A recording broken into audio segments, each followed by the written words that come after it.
মুখ্যমন্ত্ৰীয়ে যোৱা দুদিনমানৰ আগত নলবাৰীলৈ যেতিয়া গ'ল বহু মহিলা দেখি ক'ব নোৱাৰিয়া হৈ ক'লে যে তেওঁলোকে সাম্প্ৰদায়িকতা কৰি হেনো বিজেপিৰ এইটো হেনো তেওঁলোকৰ চৰিত্ৰই তেওঁলোকৰ বোলে এইটো তেওঁ নীতিয়ে দেশৰ সংবিধানৰ নামত শপত খাইছে। শপত বাক্যটো যোৱা কিছুদিনৰ আগত সংবাদ মাধ্যমৰ আগত আমি পঢ়ি দিছিলোঁ। অসমৰ মুখ্যমন্ত্ৰীয়ে যেতিয়া শপত লয় যিটো শপত বাক্য এইটো আপোনালোকৰ আগত পঢ়ি দিছিলোঁ আৰু তাত কি কৈছে? তাত কৈছে যে কোনো জাতি জনগোষ্ঠীৰ প্ৰতি কোনো ধৰণৰ দুৰ্বলতাও নাথাকিব, বিদ্বেষো নাথাকিব, সকলোকে সমতাৰ দৃষ্টিৰে সমমৰ্যাদাৰে সকলোৱে ন্যায় আৰু সাংবিধানিক দিয়া বিধিসন্মতভাৱে তেওঁলোকে কাম কাজ কৰিব। এতিয়া অসমৰ মুখ্যমন্ত্ৰীয়ে সাংবিধানিক পদত থকাৰ পাছত সাম্প্ৰদায়িকতা আমি কৰোঁৱে বুলি কেনেকৈ ক'ব পাৰে? তাৰপাছত আকৌ কৈছে যে তথাপিও আমি সমতাৰে চাওঁ। সাম্প্ৰদায়িকতা যেতিয়া কৰিব তেতিয়া সমতাৰ দৃষ্টিৰে কেনেকৈ চাব পাৰিব?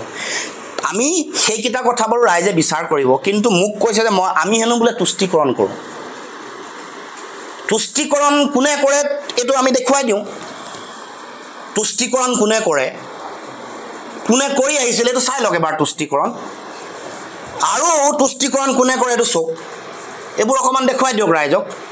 তাৰপিছত আৰু এটা আপোনালোকক ভিডিঅ' মই শুনাই দিব খুজিছোঁ। আপোনালোকে শুনিছে, তথাপিও আৰু এবাৰ শুনক, ভাল লাগিব নহয় জানো? অসমৰ মুখ্যমন্ত্ৰীৰ এখন মুখেই হয় নে বেলেগ কিবা এইটো অলপ জনা দৰকাৰ। পৃথিৱীত যিমান ধৰ্ম আছে, হিন্দু ধৰ্ম আছে, খ্ৰীষ্টান ধৰ্ম আছে বা আন যিমান ধৰ্ম আছে, এই ধৰ্মবিলাকৰ গোটেই ধৰ্মবিলাকৰ ভিতৰত আটাইতকৈ শিক্ষা আৰু জ্ঞানৰ ওপৰত আটাইতকৈ গুৰুত্ব দিয়া ধৰ্মগ্ৰন্থখন হ'ল পবিত্ৰ কোৰাণ শ্বৰীফ।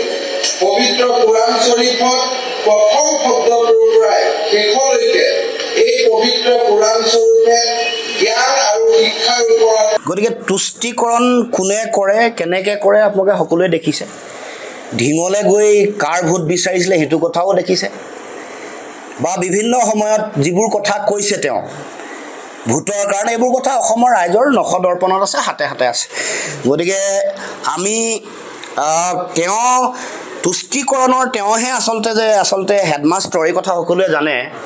আৰু অকল তুষ্টিকৰণেই নহয়, অসমত পৰিয়ালবাদৰ যিটো ৰাজনীতি, সেই ৰাজনীতিৰ আচলতে অতি শক্তিশালীভাৱে আৰম্ভণি কৰিছে হিমন্ত বিশ্ব শৰ্মাই। কাৰণ কাৰোবাৰ ল'ৰা কেতিয়াবা নিৰ্বাচনলৈ আহে, তাত পৰিয়ালবাদৰ গোন্ধ হিমন্ত বিশ্ব শৰ্মাই দেখে। কিন্তু হিমন্ত বিশ্ব শৰ্মাই যিটো পৰিয়ালবাদ কৰে, সেই পৰিয়ালবাদটোত নিজে মুখ্যমন্ত্ৰী বা মন্ত্ৰী হোৱাৰ উপৰিও পৰিয়ালবাদৰ যোগেদি নিজৰ পত্নীক কেনেকৈ ধনী কৰিব পাৰে, নিজৰ ল'ৰাক কেনেকৈ 17টা কোম্পানীৰ মালিক বনাব পাৰে, লগত থকা গোটেই মানুহবোৰক এই ভট্টাচাৰ্য উপাধিৰ মানুহগৰাকী, এই যে বিহপুৰী আপোনালোকে জানে নহয় চহী মাৰে, সেইসকলক কেনেকৈ ধনী কৰিব পাৰে, আৰু বিভিন্ন ধৰণৰ এনেকুৱা মানুহসকলক কেনেকৈ ধনী কৰিব পাৰে, পৰিয়ালবাদ কেনেকৈ কৰা হয়, এইটো হিমন্ত বিশ্ব শৰ্মাই খুব ভালকৈ জানে বা এইটোৱে কৰি আহিছে। এতিয়া তেওঁৰ পৰিয়ালবাদৰ কথা যেতিয়া কয়, বাগানৰ কথা আহে, বিদ্যালয়ৰ কথা আহে, ৰিজৰ্টৰ কথা আহে, গ্ৰীণ বাছৰ কথা আহে, আন বহু কথা, চেনেলৰ কথা আহে, পেপাৰৰ কথা আহে, বহুত কথা আহে।